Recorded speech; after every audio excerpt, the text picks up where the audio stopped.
આજરોજ રાજકોટ મ્યુનિસિપલ કોર્પોરેશનની સ્ટેન્ડિંગ કમિટીની બેઠક હતી. રાજકોટ શહેરના 18 વોર્ડની અંદર અલગ અલગ વિસ્તારોમાં અલગ અલગ વિકાસ કામો માટેની રાજકોટ મહાનગરપાલિકાના ભારતીય જનતા પાર્ટીના શાસકો દ્વારા અમે લોકો સ્ટેન્ડિંગ કમિટીની બેઠક બોલાવતા હોઈએ છીએ.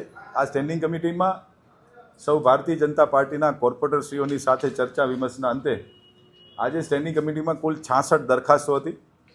આ 66 દરખાસ્તોમાંથી 210 કરોડ 1,52,000 એટલે કે 2 અબજ 10 કરોડ જેવી રકમના ખર્ચે રાજકોટ શહેરના અલગ અલગ વિસ્તારોની અંદર રાજકોટ શહેરના શહેરીજનોને કોઈ મુશ્કેલી ન પડે એના માટેના વિકાસ કામોની આજે કુલ દરખાસ્તો હતી. એમાંથી 210 કરોડની એટલે કે 2 અબજ 10 કરોડની દરખાસ્ત આજે મંજૂર કરી છે. કુલ 66 દરખાસ્તમાંથી 3 દરખાસ્તને વધુ અભ્યાસ અર્થે પેન્ડિંગ રાખવામાં આવી છે. બાકીની તમામ દરખાસ્તોને આજે મંજૂર કરવામાં આવી.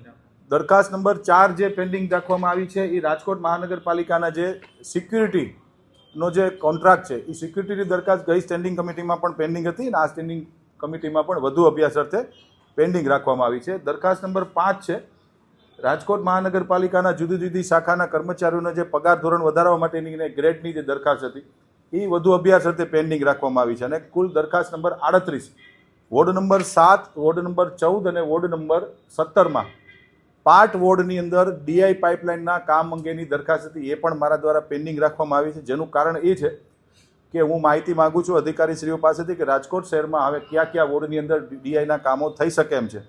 જો એ માહિતી પ્રોપર સમયમાં મને મળી જાય તો માર્ચ પહેલાં રાજ્ય સરકારશ્રી જે અમને ગ્રાન્ટ આપે છે તો એ એક સાથે બધા કામોને અમે મંજૂર કરી લઈએ. એના માટેની દરખાસ્ત અમે પેન્ડિંગ રાખી છે. બાકી તમામ દરખાસ્તો મંજૂર કરવામાં આવી છે. પ્રોજેક્ટ મેનેજમેન્ટ યુનિટમાં વધુ પડતો ખર્ચ હોવાનું કહીને ગયા વખતે એ દરખાસ્તને રદ કરવામાં આવી હતી, આ વખતે મંજૂર કરવામાં આવી. માનનીય મ્યુનિસિપલ કમિશનર શ્રી દ્વારા જે પીએમયુની જે દરખાસ્ત મૂકવામાં આવી હતી સ્ટેન્ડિંગ કમિટીમાં ગહન ચર્ચાના અંતે પાર્ટી સંકલનની અંદર પણ ચર્ચા કરવામાં આવી હતી કે એ જે અધિકારીશ્રીઓની જે ક્વોલિફિકેશન છે, જે ક્વોલિફાઈડ અધિકારીઓ છે અમદાવાદ, વડોદરા અને સુરતમાં પણ આ દરખાસ્તને મંજૂર કરવામાં આવી છે. રાજકોટ શહેરમાં અલગ અલગ વોર્ડની અંદર અને મોટા જે પ્રોજેક્ટો ચાલે છે એનું મોનિટરિંગ માટેની જે દરખાસ્ત હતી એ પણ યોગ્ય લાગતા સ્ટેન્ડિંગ કમિટીએ મંજૂર કરી છે. ખાસ કરીને લાલપરી તળાવનું જે બ્યુટિફિકેશન કરવામાં આવેલું છે